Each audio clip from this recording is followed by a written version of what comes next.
day everyone, and thank you for joining us on our next module in the distance learning program with regards to fall armyworm. Today's module, we are discussing economic and action thresholds for fall armyworm control. This module is presented by Professor Johnny van der Berg, the Manager of Integrated Pest Program at the Northwest University. Thank you, Johnny. Good day everybody, and welcome to this module.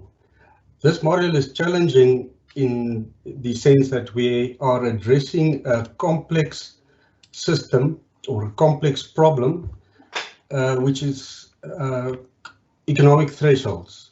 So we are going to try and explain to farmers a cost-benefit concept, but we'll address that as we go along during this lecture. So the following subtopics are dealt with in this presentation.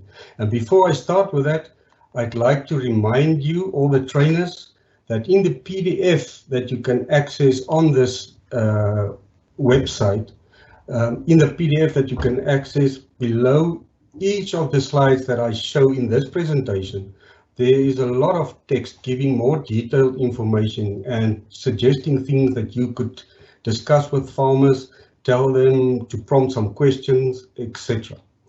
For each of the slides that I show. So the topics we deal with today are threshold levels and what they are used for, the risk of yield loss, and we come back to this thing we've repeated so many times, the importance of scouting, and then the effect of pest pressure and plant age and climate on management decisions, because thresholds and management decisions go hand in hand. And this blue text, like in all of our slides, prompt certain questions that you as a trainer can ask the farmers. You can, for example, ask, when do you think you should spray? When you see symptoms for the first time, do you think it's acceptable or effective to do preventative control? Just to stimulate a little bit of thinking and discussion before you continue with the lecture or the training that you will give to the farmers. The important points that you should highlight and that I want to emphasize is that thresholds lead to a better timing of application, scouting, and then we have an action threshold. So effective and economic control. Remember, I say economic because we're talking about a benefit. We're talking about money today. Economical control relies on these different points that I have here. So it is very difficult to make specific recommendations on what and when a farmer should apply a pesticide. There are so many different field level scenarios, and I'm sure all of you are familiar with this. It all depends on where the farm is situated. Is it in the humid tropics? Is the pest does the pest cause reinfestation? Does it continue from seedling to crop stage? Or if the farm is situated in an ecoregion where the night temperature is cool, the pests have a long life cycle, so reinfestation will not be likely under such conditions. So we cannot make specific recommendations on when a farmer should apply a pesticide, but today's lecture is about providing guidelines, thresholds that can guide in this decision-making process. And an important message that you should convey to farmers is that damage, like the symptoms you see there, and they are all familiar with that, damage does not equate to yield loss. Plants can sustain a significant level of damage such as this or leaf damage, but the plant does not necessarily lose yield. And the question we all ask, which is extremely difficult to answer, is how much yield loss does fall armyworm cause? And that is something that the farmer must estimate before a chemical control application is made. So when is an insecticide application economically warranted? And the things that I discuss now does not only apply to fall armyworm, it's actually against all pests. And I'll refer a little bit to stem borers as well at the later stage. So when is it warranted? Before we get to that, we have to understand what thresholds are and what they are used for. Threshold levels are used for one purpose only: to decide whether it's warranted to apply the insecticide or not. So in the context of fall armyworm, a threshold value prompts a decision, and after a decision is made, it is followed by an action or a non-action, and you'll see the details come. It will become more clear as we go. So there are different types of thresholds, and unfortunately, we talk loose and fast when we refer to thresholds. There are economic thresholds, action thresholds, and detection thresholds. And I would like to explain a little bit about each of them. Now, this is a lot of theoretical things I'm going into now, but it's necessary for you as a trainer to understand the underlying principles when you teach farmers about thresholds. And in the notes below these slides, in the PDF copy that you can print out, is a lot of information that you can convey to farmers.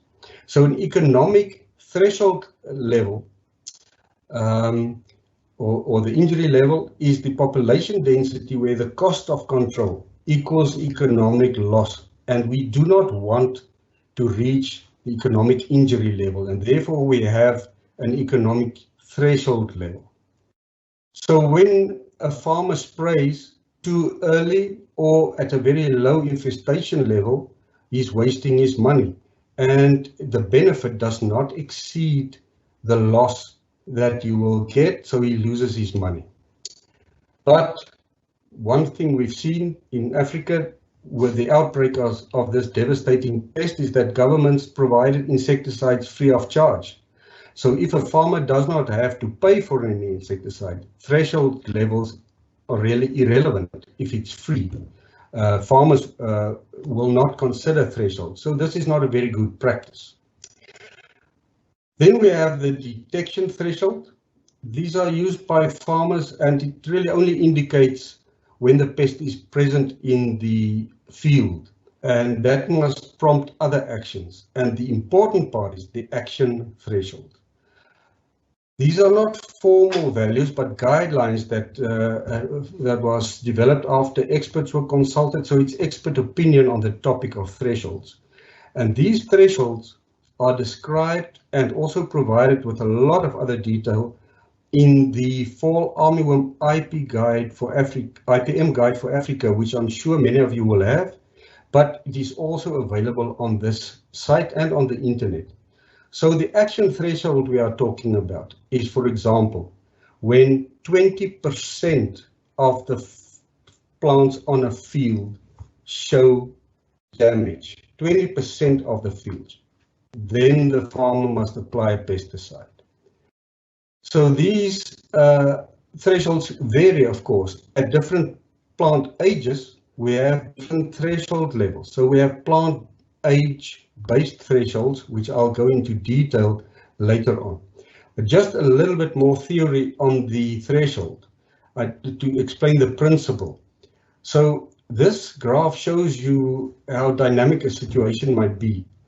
On this axis, we have the age of the crop, for example, weeks after seedling emergence. On the y-axis, we have the percentage infested plants, which the farmer must calculate through scouting. So what we want to prevent is that over time, the number of damaged plants exceeds the threshold level. And that is when the farmer must take action. There's a control action, and then the farmer must apply a pesticide, and the worms will die, and there will be very few larvae left after the application. Of course, with fall armyworm, the number of plants that you determine, the percentage of damaged plants will not decrease because the damage symptoms doesn't go away. It's the pest that dies. So we want to prevent the pest from becoming economically important in a particular field, and therefore we use an action threshold. So action thresholds are most commonly used because we are not doing a complicated calculation that involves yield potential, cost of control, cost of the maize price, etc. Action thresholds can be determined for different plant growth stages because damage and yield loss are influenced by plant age at the time of infestation, the pest pressure, so how many plants are damaged on a field, how big are the larvae, are there eggs present, or all of those, the value of the crop in money terms, because the farmer must estimate that, and believe it or not, the weather also influences how a farmer should decide whether to control or not. So why do you scout for fall army damage? It's a decision support tool to firstly determine if the pest is there and how many plants are infested, and then to decide if control is needed or not. So the farmer must ask questions, and you should convey this message to them. Before they take a decision whether to apply pesticide or not, they should first determine how many plants on a field show damage. That is calculated as a percentage. And in order to do that, they have to scout, and there's another module, module 3, on monitoring and scouting of fall armyworm. So after that process, the farmer must answer the question, how severe are the symptoms? Is there a lot of damage? And they can add information such as larval sizes, are egg batches present, etc. And then what do you do with this information? You use it to make a decision. And this slide I show has got different sections to it. So a threshold level implies taking action. So there's a question. What is the question? Is fall armyworm present in the field? That's done with reconnaissance scouting. The answer can be yes or no. If the answer is no, there's an action. You do nothing. If the answer is yes, you determine the percentage infested plants, and then there's a guide, which I'll talk about later, a threshold and a decision guide. If the percentage infested plants is lower than 20%, there's a certain action. If it's higher than 20%, there's another action. And this is only a hypothetical example. So following on the decision, there must be action. If the threshold, for example, is low, or the number of infested plants are low, you do nothing. If you have access to ash and you have time to ash and soil, if you think this will be effective, you can apply it to the wheels to control or to suppress larval development and kill a few larvae. But if the threshold is if the number is above the threshold, you have to apply the pesticide. And then afterwards, you can monitor the efficacy of that application as well. So how is a threshold used? The farmer, and I repeat the process, it's a process, a thought process the farmer goes through. Are there damaged plants in the maize field? Yes or no? What is the infestation level? In other words, how many plants are damaged? How old are the plants? What growth stage? Is the infestation level higher or lower than the action threshold for that specific growth stage? Then a pesticide should be applied. After general scouting, detailed scouting should be done. Detection, the pest is detected, then the farmer plans to scout, and he scouts and he determines the percentage infested plants. And from experience, we have seen that the percentage is nearly always overestimated, and therefore insecticides are in many cases applied unnecessarily. And this is what we want to prevent, because it has all these other associated disadvantages like resistance evolution and environmental impacts. So this slide explains the growth stages to you because plants are more sensitive at a certain stage. And this is important to know when we work with plant age-based thresholds. During the young stages of the maize plant, from emergence to V6, plants are very sensitive and the fall armyworm larvae can actually kill them. And then They are more tolerant during the mid-development period, and then just when tasseling starts, those are the VT to R3 stages, the tassel and early crop stages. If infestation happens then, there can be a lot of damage caused by the larvae. So now we have covered scouting, determining the percentage, and the farmer understands the importance of distinguishing different plant growth stages, which brings us to the actual action thresholds that are based on plant age. Now, this is the first slide in this presentation that shows the actual action thresholds. Now, these figures usually create a lot of discussion and unease amongst farmers if you tell them to wait until 20% of the plants on their field must be damaged before it warrants any insecticide application. If you tell them that taller plants that are 6 or 7 weeks old, mature plants, you can only apply, it's only warranted to apply at 50% infestation, they will not believe it. But as I told you, it's usually overestimated, and it's not always that we get such high levels. So with these action thresholds, expert opinion indicates that the threshold is when 20% of the seedlings show damage, a farmer can apply a pesticide.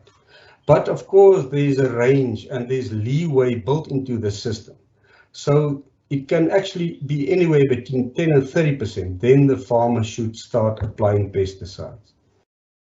And on older plants, which are in the reproductive stage, the threshold is 20%. Again, here you can see taller plants, 5 to 7 weeks old or so. You can wait until 50% is damaged before you spray. But then there's a lower threshold again when the plants are older. And I'll get to that a little bit later because, but this reduced threshold is because the ears will now be attacked and that can lead to increased yield loss. So this slide provides a summary of all the factors that are directly and indirectly considered during the decision-making process. But so this is specific to each farmer's situation. The growth stage is considered. Is the plant in the seedling or mature stage? How high is the pest pressure? Are there eggs there or are the larvae already very big? What does the weather forecast say? Will there be rainstorms very soon? Because this influences pest survival under natural conditions. And I will address several of these issues further on.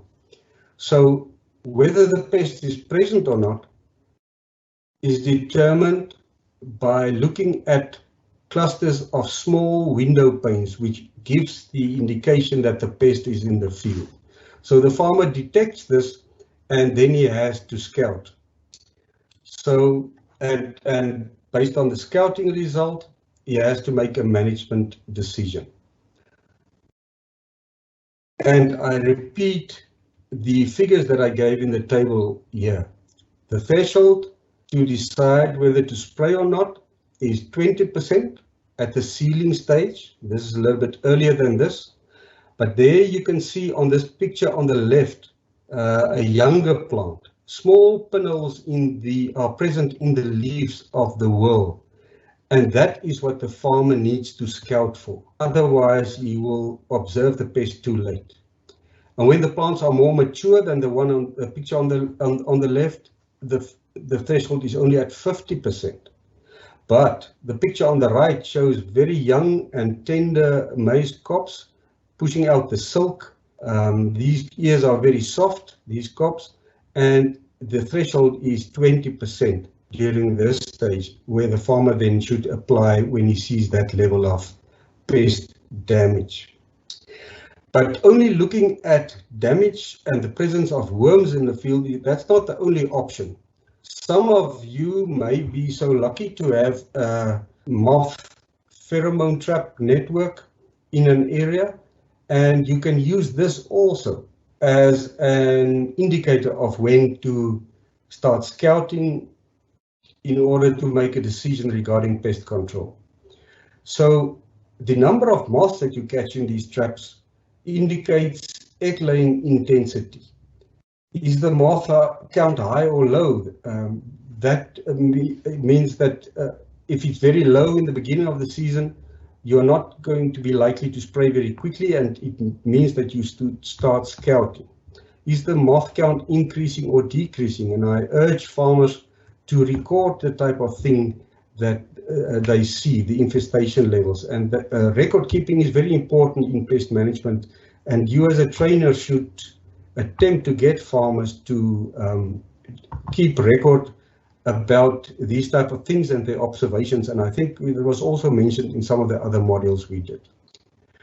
So when the management decision has to be made, the farmer must consider the plant growth stage. There's a more sensitive stage in the beginning and towards tasseling. So consider the weather. That is something that you can tell farmers. If the temperature is high, they should be vigilant because the pest reproduces very quickly, it grows rapidly and can cause a lot of damage. Because fall armyworm develops fast at high temperatures. How does the rain forecast influence a farmer's decision? It has been observed and reported many times that heavy rain kill almost all of the small worms in the maize wills. They wash out and they drown. So if there's a rain forecast, thunder showers and so on, you may want to change your decision to spray or not. So if a farmer sees he's close to the economic threshold, he's considering to spray, but there's a thunderstorm on the way, the decision can be postponed for a few days. And after the rainstorm, scouting should be done again to see how many larvae survived and if the decision to spray should still be the same. So this is a very dynamic process that the farmer must get used to, and that you must tell them to document and think about it. It's not just when you see the first signs of damage, then you should control the pest. The following slides describe different examples or scenarios under which decision making is influenced by either yield potential of the crop and pest pressure. And the first example is the following. A field with a very high value crop. In other words, the maize is doing excellent. There was fertilizer applied, rain or moisture is not limiting, and the farmer expects a very high yield. And there is high infestation pressure. Under such conditions, farmers, and this comes from practice, farmers can plan to apply 4 to 6 applications, but they should scout before they do those applications. If it's a high value crop, it's worth it to spend money on an insecticide application because you're sure you are protecting a very high yield. And these 4 to 6 applications can begin 2 weeks after planting with 10 or 2 week intervals. Of course, this is not the ideal, but this is what we've seen happening in the field. A very high value crop with high pest pressure. The other example is a low value crop with low pest pressure. Now, if the farmer knows he's not going to harvest a lot, it means his income will be low, and therefore he should be careful in considering whether he should spray or not, because the likelihood of him making a financial loss increases drastically if the crop value is low. So with a low value crop, a maximum of 1 spray, also based on scouting, may be warranted, but it's important to scout carefully at tasseling, especially before an application is made. Under no circumstance can an application be made when the first signs of damage are observed. In another example, it's a high value crop with a low pest pressure. In an area where there's a high value crop, farmers might be more well off, or there might be better infrastructure maybe, and there may be moth traps around which can be used to indicate the trends in pest infestation. Under such conditions, the farmer can plan to apply 3 to 4 sprays, each based on scouting, but he doesn't need to apply 3 to 4. The decision is changed as the season goes. Under such conditions, scouting should start early, and there should also be this 2-week interval between sprays based on scouting. It's important to start at the tassel stage. That's where you want to aim your first spray if there's a low intensity infestation. And the second spray at early crop development, but again, only if your first spray didn't take out the whole pest population. So there's a lot of decision making in this whole process. And then a very low value crop with a high infestation pressure. If a farmer can only afford 1 spray, the best would be to postpone it until the crops start developing and spray just before tasseling. If he can afford 2 sprays, the first one should be applied at the sealing stage, but only if the pest is present there and according to the 20% threshold level. So you can see it's a complicated process, and it's done on a site field specific basis. We cannot give general recommendations always. So if a farmer decides to spray, there can be a broadcast spray directed over the row, all of the rows, intended to control the small worms, or spot sprays can be done directed into the whorl of the plant for control of large worms, which is very difficult to control. But the decision should be based on thresholds all the time. Now the cob sprays should be directed at the base of the cob because that's where the worms hide and feed largely, again based on the threshold. And I come back to the high risk growth stages because we are working with an action threshold based on plant age. So there are 2 windows of opportunities that fall armyworm have to create a lot of damage, cause a lot of damage. Seedling stages, and during on those young plants, 20% infestation warrants a chemical control application.